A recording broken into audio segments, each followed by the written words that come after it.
ആരോഗ്യം ഉണ്ടാകണമെങ്കിൽ നല്ല ഉറക്കം വേണം. ഉറക്കം ഉണ്ടാവണം. എങ്ങനെയാണ് ഉറങ്ങേണ്ടത്? ഒരിക്കലും നിങ്ങൾ പിണങ്ങി ഉറങ്ങരുത്. അത്ര എനിക്ക് പറയാനുള്ളൂ. അമ്മച്ചി ഉറങ്ങിയേ? ഒരിക്കലും നിങ്ങൾ പിണങ്ങി ഉറങ്ങരുത്. പിണങ്ങിയാൽ സാധാരണഗതിയിൽ നമുക്ക് മനസ്സിനൊരു അസ്വസ്ഥതയാണ്, അല്ലേ? ശരിയല്ലേ? ഒരു പിണക്കമുണ്ടായി, അഭിപ്രായ വ്യത്യാസം ഉണ്ടായി, അതിൻ്റെ പേരിൽ നമുക്കൊരു അസ്വസ്ഥതയാണ്. അതുകൊണ്ട് എന്താ വേണ്ടത്? നിങ്ങൾ വിചാരിക്കേണ്ട എൻ്റെ വീട്ടിൽ പിണക്കം ഉണ്ടാകരുത് എന്നൊരിക്കലും വിചാരിക്കരുത്. നിങ്ങൾ രണ്ട് വ്യക്തിത്വങ്ങളാണ്, രണ്ട് സ്വഭാവങ്ങളാണ്. അതുകൊണ്ട് തന്നെ അസ്വാരസ്യങ്ങൾ സ്വാഭാവികം. അവിടെ നിങ്ങൾക്ക് ദൈവത്തിൻ്റെ അതിസ്വാഭാവിക നന്മ പ്രകടിപ്പിക്കാൻ കഴിയണം. ആ നന്മയുടെ പ്രതിഫലനമായി നിങ്ങൾ പിണക്കങ്ങളെ ഇണക്കങ്ങളാക്കി മാറ്റുന്ന വലിയ മനുഷ്യരാവണം. അതെങ്ങനെയാ അങ്ങനെ ആക്കണേ എന്നുള്ളതാണ് ഇന്നത്തെ പ്രശ്നം. അത് ഞാൻ പറഞ്ഞു തരാം. വേണ്ടെന്ന് പറഞ്ഞാലും എനിക്കറിയാം, അത് പറയണം. അതായത് ഇന്ന് രണ്ടും കൂടെ ഉടക്കിന്ന് വെക്കുക. ഇന്ന് ഇനി ഉടക്കിയല്ല, ഇന്ന് ഭയങ്കര സ്നേഹമായിരിക്കും. ഈ ഏറിയ ഇന്ന് ദൈവത്തെ സ്വർഗ്ഗം സന്തോഷിക്കുന്ന ദിവസമായിരിക്കും. ഈ ഏറിയയിലൊക്കെ ഒരു വലിയ പ്രകാശമൊക്കെ ഇന്നുണ്ടാകാൻ സാധ്യതയൊക്കെ ഉണ്ട്.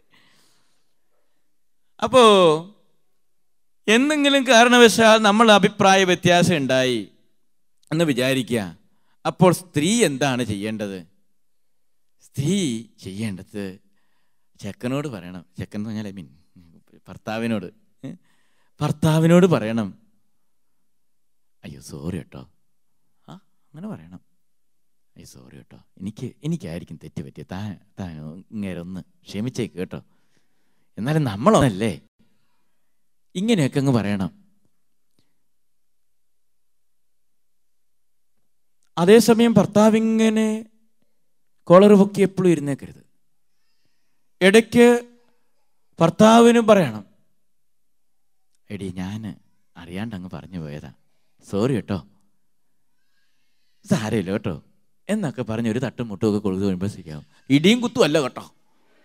തട്ടും മുട്ടെന്ന് പറഞ്ഞാൽ ഞാനൊരു തലോടലിൻ്റെ മൃദുലതയോട് പറയണം കേട്ടോ, അത് മറന്നേക്കരുത്.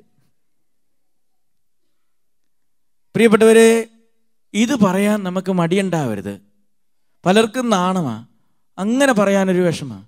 അങ്ങനെയുള്ളവരിത് ടേപ്പ് ചെയ്തുകൊണ്ട് പൊക്കോ. എങ്ങനെയാണ് പറയേണ്ടത്? സ്വയം നമ്മൾ അല്പം ഒന്ന് എളിമയാകുക.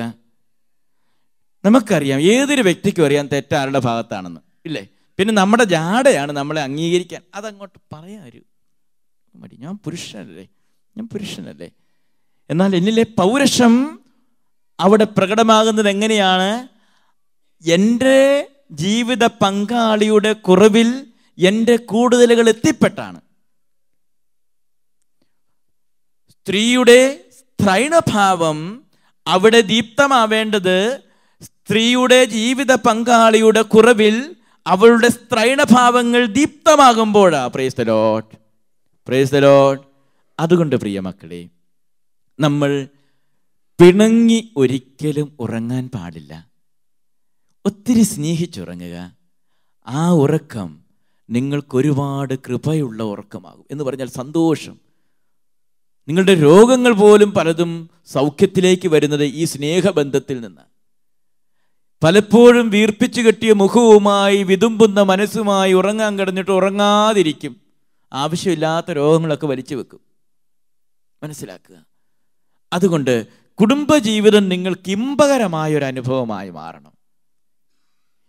അതുകൊണ്ട് അങ്ങനെയുള്ള കുടുംബത്തിലേക്ക് എന്താ ചെയ്യുക? ഭർത്താവ് 5 മണിക്ക് ജോലി കഴിഞ്ഞാൽ 5:30 മുമ്പ് വീട്ടിലെത്തുമ്പോൾ ഓടി വരും. കാരണം എന്നാ? എന്നെ സ്നേഹിക്കുന്ന ഒരാൾ അവിടെ ഇരിപ്പുണ്ട്. Price the Lord, hallelujah, hallelujah. യേശുവേ നന്ദി, യേശുവേ സ്തുതി. എന്നെ സ്നേഹിക്കുന്ന ഒരാൾ അവിടെ ഇരിപ്പുണ്ട്, അതുകൊണ്ട് ഓടിയെത്തും. സിഗ്നലെല്ലാം നോക്കിയേ ഓടിക്കാവുള്ളൂ കേട്ടോ, ഉള്ള കാര്യം പറഞ്ഞേക്കാം. 2,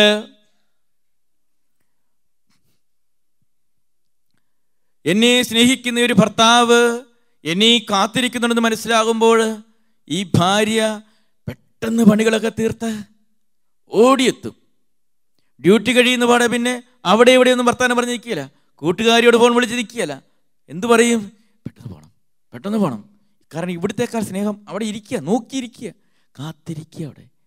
അതുകൊണ്ട് ആ സ്നേഹത്തിലേക്ക് ഓടി അണയുന്ന ഒരു ആധ്യാത്മിക ബന്ധം. Price the lord, praise the Lord, hallelujah. കരങ്ങൾ ഉയർത്താം എല്ലാവരും, പ്ലീസ് എല്ലാവരും കരങ്ങൾ ഉയർത്തണം. പ്രാർത്ഥിക്കാം. കർത്താവായ ഈശോയെ, രക്ഷകനായ ഈശോയെ, അവിടുത്തെ കാരുണ്യം ഞങ്ങളുടെ കുടുംബത്തിൽ സ്നേഹമായും ഐക്യമായും അനുരഞ്ജനമായും കടന്നു വരണമേ ദൈവമേ. ഞങ്ങളുടെ കുടുംബത്തിൻ്റെ നാഥനും ദൈവവും കർത്താവുമായി അങ്ങേയേറ്റു പറയുന്നു.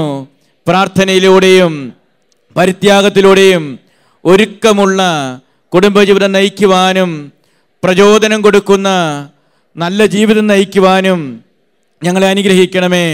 Hallelujah, hallelujah. ഞങ്ങളുടെ കുറവുകളിൽ അങ്ങ് കടന്നു വരണമേ. ജീവിത പങ്കാളിയെ സ്നേഹിക്കുവാനും പരിഗണിക്കുവാനും അവരുടെ കുറവുകളിൽ ഞങ്ങളുടെ കൂടുതൽ കൊണ്ട് അനുഗ്രഹമാകുവാനും ഇടയാക്കണമേ. Hallelujah, hallelujah, hallelujah, hallelujah. Price the Lord. പ്രിയപ്പെട്ടവരെ,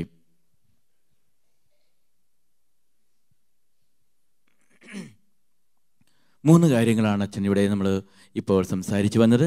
1 പ്രാർത്ഥന, 2 ഭക്ഷണം, 3 ഒരിക്കലും പിണങ്ങി ഉറങ്ങരുത്, ഉറക്കം. സിമ്പിളായിട്ട് മനസ്സിലാക്കിയാൽ മതി. പ്രാർത്ഥന, ഭക്ഷണം, ഉറക്കം. അത് മറക്കാതിരിക്കാനാണ് ഇങ്ങനെ ഞാൻ ഫ്രെയിം ചെയ്ത് തരുന്നത്. അപ്പം ഇനി നമ്മളത് മറക്കില്ലല്ലേ? മറക്കുമോ? ഇല്ല. സ്നേഹിക്കുന്ന ഒരനുഭവം മറ്റുള്ളവർക്ക്, നിൻ്റെ ജീവിത പങ്കാളിക്ക് നിന്നിലൂടെ ലഭിക്കണം. നിങ്ങൾക്കറിയാം, കുടുംബജീവിതത്തിൽ ഏറ്റവും പ്രധാനപ്പെട്ട ഈ ഒരു മേഖല പ്രാർത്ഥന, ഭക്ഷണം, ഉറക്കം, ഈ 3 മേഖലയിലും ഒരിക്കലും പരാജയമുണ്ടാകരുത് എന്ന് നിങ്ങൾക്കൊരു നിർബന്ധവും ഉണ്ടാകട്ടെ എന്ന് ഞാൻ എളിമയോടെ ആഗ്രഹിക്കുകയും പ്രാർത്ഥിക്കുകയുമാണ്. അതുപോലെ തന്നെ സ്നേഹമുള്ളവരെ, എനിക്ക് പറയാൻ സാധിക്കുന്ന മറ്റൊരു കാര്യമാണ്, വത്തിക്കാൻ കൗൺസില് കുടുംബജീവിതത്തെക്കുറിച്ച് പറയുമ്പോൾ ഓരോ കുടുംബവും ദൈവ അനുഗ്രഹത്തിൻ്റെ വിളനിലമായി മാറണമെന്നാണ് ആഗ്രഹിക്കുന്നത്. അതുകൊണ്ട് തന്നെ സഭാപിതാക്കന്മാർ വത്തിക്കാൻ കൗൺസിലിൻ്റെ പ്രമാണരേഖയിൽ 2-ാം വത്തിക്കാൻ കൗൺസിൽ പറയുകയാണ്, കുടുംബം എന്ന് പറയുന്നത് ഗാർഹിക സഭയാണ്. ഒരു സഭയാണ് അവിടെ നിങ്ങൾ നടക്കുക, ദൈവത്തിൻ്റെ സഭയാണ് അവിടെ. ആ സഭയിൽ ദൈവിക കാര്യങ്ങൾ ചർച്ച ചെയ്യപ്പെടണം. ആ സഭയിൽ ദൈവത്തിൻ്റെ മക്കൾ ദൈവജ്ഞാനത്തിൽ വളരണം. അതുകൊണ്ട് മക്കൾക്ക് എന്നും ദൈവവിചാരം കൊടുക്കുന്ന മാതാപിതാക്കളായിരിക്കണം നിങ്ങൾ. ഒരു സഭ അതിൻ്റെ ഏറ്റവും ചെറിയ രൂപത്തിൽ നമ്മളുടെ കുടുംബത്തിൽ നിലകൊള്ളണം. ആ അവിടെ സഭ രൂപപ്പെടുന്നുണ്ടെങ്കിൽ തീർച്ചയായും അവിടെ ഒരു പള്ളി വേണം. വേണ്ടയോ? നമുക്കൊരു പ്രാർത്ഥനാമുറി ഉണ്ടോ നമ്മുടെ വീട്ടിൽ? ഒരു പക്ഷേ നിങ്ങൾക്ക് അതിനു വേണ്ടി ഒരു മുറി മാറ്റി വെക്കാനൊന്നും കാണില്ല. എനിക്കറിയില്ല ഇവിടുത്തെ സെറ്റപ്പുകൾ, നിങ്ങളുടെ രീതികൾ, നിങ്ങളുടെ സാഹചര്യങ്ങൾ പലതും എനിക്കറിയത്തില്ലാത്തതാണ്. പക്ഷേ നമ്മൾ ഓർക്കണം, നമ്മളുടെ കുടുംബത്തിൽ ഏറ്റവും കേന്ദ്രസ്ഥാനത്ത് ഈശോയെ പ്രതിഷ്ഠിക്കുകയും നമുക്കെല്ലാവർക്കും ഒരുമിച്ചിരുന്ന് പ്രാർത്ഥിക്കാനൊരു സ്ഥലവും കാണണം. ടി വിയുടെ അടുത്തിരുന്ന് പ്രാർത്ഥിക്കുന്നത് ശരി